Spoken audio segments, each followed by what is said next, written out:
Today I'm making apple pastries. First I have 3 apples on a cutting board. I'm going to peel them and then dice them up.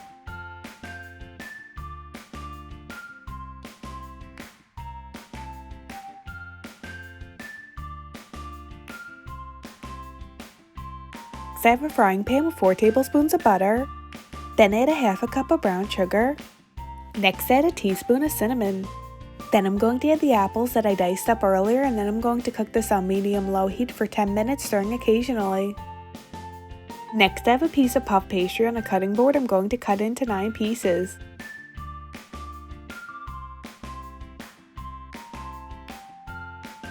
Now I have the puff pastry on a lined baking sheet. I'm going to add a scoop of the filling onto each piece and fold down the sides. After I finish filling them, I'm going to bake them at 375 for 15 to 20 minutes. While the pastries are baking, I'm going to make the icing, so in a bowl I have a half a cup of powdered sugar, and then I'm going to add 2 tablespoons of milk and mix that up until it's combined.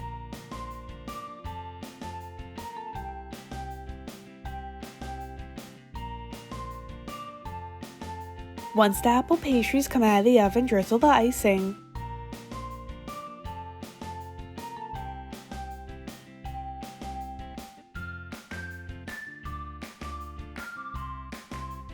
Here's an up-close look at the apple pastries.